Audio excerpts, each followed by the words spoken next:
Hey, have you ever wondered how to make more money with the power of email marketing in your online business? If so, then stick around and watch today's video through until the very end, as I'm about to share with you the key to getting higher open rates with your email marketing, which is really the first precursor to making more money. With that said, if this is your first video, my name is Misha Wilson, and over the course of the last few years, I've done over $15 million in total sales. And email marketing has been one of, if not the core revenue drivers for my online business. And so everything I share with you in today's video is going to be based on experiential knowledge and not just theory. With that said, if you get value, don't forget to let me know in the comments section below what your biggest takeaway is. And don't forget to hit that subscribe button and that bell icon notification button so that you're notified when I do more videos just like this. With that said, let's go ahead and dive right in.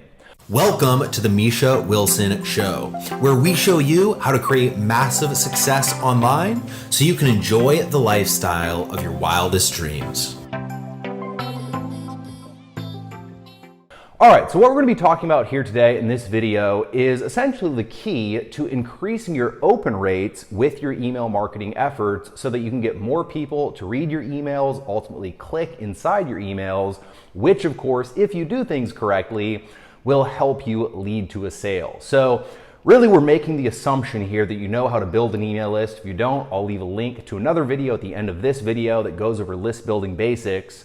But really, to get value out of this, you need to be able to build a list, you need to have a little subscriber database, and you need to be able to actively mail that list. Now, once you have a list, the big thing to understand is that one of, if not the biggest key to success with email marketing is having the ability to get good open rates and good engagement with your actual list. So if you get good open rates, what happens is that the email service providers and all the various autoresponders see that, okay, this person knows what they're doing. This person isn't sending spam. This person is following best practices, and they reward you by pushing you up onto their best servers. All right, so all the various email autoresponder services have various servers, and when you perform really poorly, you get pushed down onto the bad servers, and when you perform strongly, you get put onto the good servers. And so it can be really hard for someone who's brand new. Is essentially you get started, you're really excited, you have no clue what you're doing, you start mailing because you have no clue what you're doing, you don't get good engagement, you don't get good open rate, and immediately you're put on the bad servers. Then even when you know what you're doing, right, when you figured it out just a little bit and you try to change, you're on that bad server, and it can be harder to once again get back in good standing with the various email service providers. So vitally important, keep your open rates above 10% at least. Look, when your open rate drops below 10%, clean your list so you have a more clean database that actually opens, then follow the practices I'm about to share in today's video and make sure to keep that open rate above 10%. And if you do, once again, all the various email service providers will look at you as the real deal, and as a result, they will reward you. So with that said, let's dive into the two keys. And the first key is specific and relevant to open rates only, and that is the power of having a good subject line. All right, so the two things that are going to impact your open rates the most are, firstly, the person who's actually sending the email. All right, so if I have a relationship with someone and I send an email and I have a really close relationship, like let's say it's my mom or my dad, right? If I send that email, well, it doesn't really matter what the subject line is because I have that relationship, they'll open that email. So the first thing is the person sending. Now in the online world, obviously, if you have a cold database of prospects who don't know you and you're trying to build a relationship with them, you don't have that relationship. And so what you need to do is you need to double down. You need to make sure that you have the right subject line to get them to open so that you can then build that relationship with them over the course of a period of time. All right, so when it comes to subject lines, the three favorite that I like to use are, first, direct benefit, and I'll go over examples of these. Second, shock and awe. And third, curiosity provoking. All right, now there's quite a few other kind of variations and different methods and approaches to creating subject lines. But with that said, those are my three. So the direct benefit, very clearly is just the direct benefit to the actual reader, right? So make sure it's all about the reader, it's not about you, it's all about them, always in marketing, and you need to make sure you're aware of what they want so that when you write that direct benefit, once again, you're speaking directly to that prospect. So examples, right? The 3 keys to get red hot traffic that converts into sales. How to make more money with an email list, how to increase your sales with email follow-up. All of those subject lines would be direct benefits. And if you're in the internet marketing, information marketing, make money online space, those are various benefits that the person in the marketplace actually wants to accomplish so that they'll be likely to open.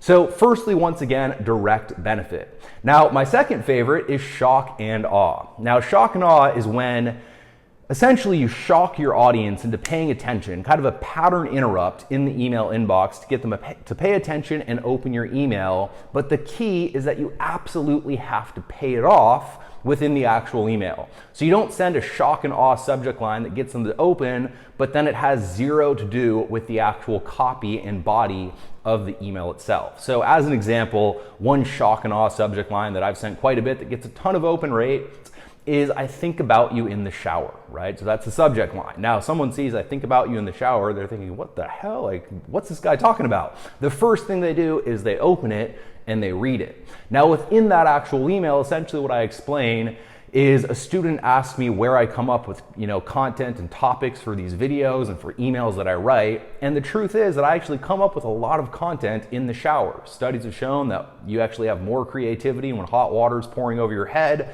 And I cover all of that in the email, right? So once again, the subject line is shock and awe, and then I pay it off and I tie in how the subject line can actually help that person in the market. That's how you want to use shock and awe. You don't want to use, I think about you in the shower, and then they open the email and you don't talk about that at all. You just say, hey, check out this, money-making method. It'll help you grow your business in record time. And they're thinking, wait, you just sent, I think about you in the shower. Again, always pay it off in the actual email itself. And then third is curiosity provoking. All right, so a curiosity provoking subject line is very simply kind of a subject line that almost leaves an open loop. So, the secret online method to create more profits quickly. Now that's direct benefit too, but really the secret online method, they're opening because they're curious about what that secret online method is, right? The one little loophole I use to exponentially increase my open rates. Again, there's a benefit in exponentially